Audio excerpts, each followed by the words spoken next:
प्रभु के वचनों से जानते हैं। बोझ से दबे हुए लोगों मेरे पास आओ, मांगो तो तुम्हें दिया जाएगा, फलों फूलों और पृथ्वी पर भर जाओ। ये हमारे वंश को बढ़ाने के लिए आशीष कितनी बड़ी प्रभु ने दी। धर्मी जन की प्रार्थना से बहुत बड़ा प्रभाव पड़ता है। प्रार्थना से ज्योति आती है और इससे हमारे पूरे घर की हवा ही बदल जाती है।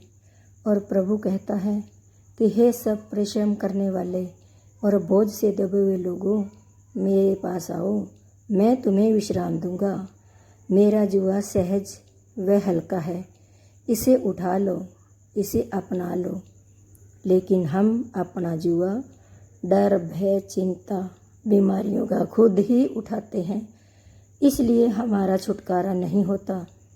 क्यों ना हम अपनी प्रार्थना के टॉपिक लेकर प्रभु यीशु के पास जाएं और हमारे पहाड़ रूपी टॉपिक उसके चरणों में घुटनों के बल आकर रखें और आकाश की ओर हाथ फैलाकर कहें, प्रार्थना में करें कि हे प्रभु, ये पहाड़ जो मेरे जीवन में है, हमारे जीवन में है, इसने उठा लो, हमें आज़ाद कर दो, क्योंकि प्रभु आप स्वतंत्र करने वाले परमेश्वर हैं।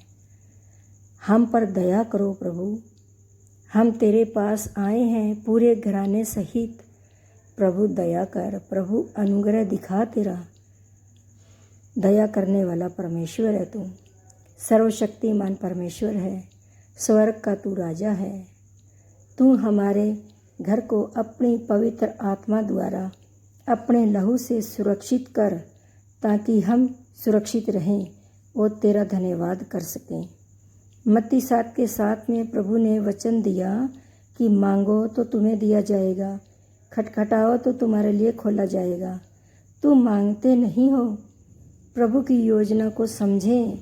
यदि किसी के लाइफ में पहाड़ आ गए हैं तो वचन पर भरोसा रखो, क्योंकि प्रभु ने वचन यूं ही नहीं कहा। प्रभु ने एक रास्ता बंद किया तो उसके कुछ भलाई छिपी होती है उसमें। वह आपके लिए 4 अन्य रास्ते खोलता है। लेकिन वचन में बने रहने वालों के लिए सब कुछ होगा, उनके लिए असंभव कुछ भी नहीं, क्योंकि प्रभु ने हमें अपने जैसा बनाया है। उसने अपने समान हमें सारे अधिकार दिए हैं, बस समझने की ज़रूरत है। उत्पत्ति 1:28 में प्रभु ने कहा कि फलों फूलों और पृथ्वी पर भर जाओ और उसे अपने अधिकार में कर लो। धन्यवाद प्रभु, इतनी बड़ी आशीष के लिए प्रभु तेरा धन्यवाद। उसने हमारे लिए भी आशीर्वाद दिया ये, और पृथ्वी के लिए भी दिया, और हमारे वंश के लिए भी ये अधिकार, ये दिया वचन। हे प्रभु, हमारे बच्चों के जीवन में सब लोगों के प्रति प्रेम भर दो।